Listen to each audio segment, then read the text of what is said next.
আসলে মেয়র নির্বাচনটা দলীয় ভিত্তিক।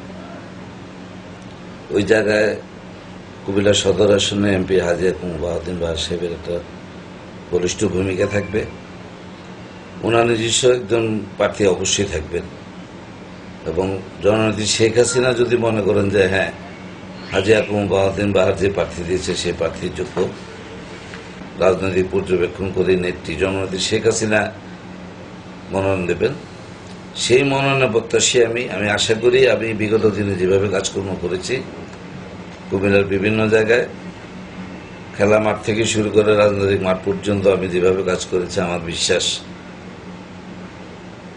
আমি নেত্রীর সান্নিধ্য পাব এবং কুমিল্লা সিটি কর্পোরেশনের মেয়র মনোনয়ন পেতে হাজী আকমম বাহাউদ্দিন বাহারের সমর্থন পাবো এবং কুমিল্লার মানুষের সমর্থন পাবো। পরিকল্পনা আমি প্রথম আমার নির্বাচিত হতে হবে, এরপর আমি টোটাল কুমিল্লাবাসীকে এই প্রতিশ্রুতি দিতে পারি যে আমি সততা নিষ্ঠার সাথে কুমিল্লা পৌরসভার কাজকর্ম পরিচালনা করার চেষ্টা করব এবং আমি সব ক্ষেত্রেই হাজী আকমম বাহাউদ্দিন বাহারকে অনুসরণ করব। ওনার সততার কিছু বিরল দৃষ্টান্ত আছে যেগুলো আপনারা জানেন। উনি পৌরসভার চেয়ারম্যান ছিলেন দুইবার।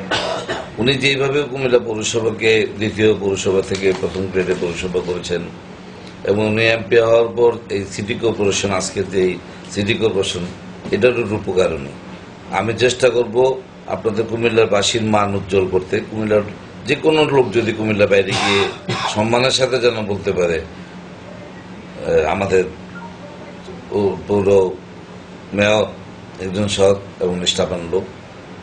আর পরিকল্পনার ক্ষেত্রে আমি কুমিল্লার আমি যদি নির্বাচিত হতে পারি, আমার প্রথম কাজ থাকবে কুমিল্লা জলবদ্ধতা পরিচ্ছন্ন করা।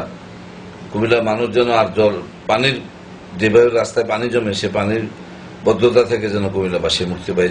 আসলে ছেলেদেরকে খেলার মাঠে রাখতে হবে, পড়াশোনার পাশাপাশি ওদেরকে খেলার মাঠে রাখতে হবে। যে ছেলেটা প্রত্যেকদিন খেলার মাঠে যায় সে কখনো মাদকাসক্ত হবে না। আমি আবারও বলবো, মাদকের বিরুদ্ধে ফুটবল হোক, মাদকের বিরুদ্ধে ক্রিকেট হোক, মাদকের বিরুদ্ধে খেলাধুলা হোক, এর মাধ্যমে আমরা একটা সচেতনতা সারা কুমিল্লা শহরে ছড়িয়ে দেব।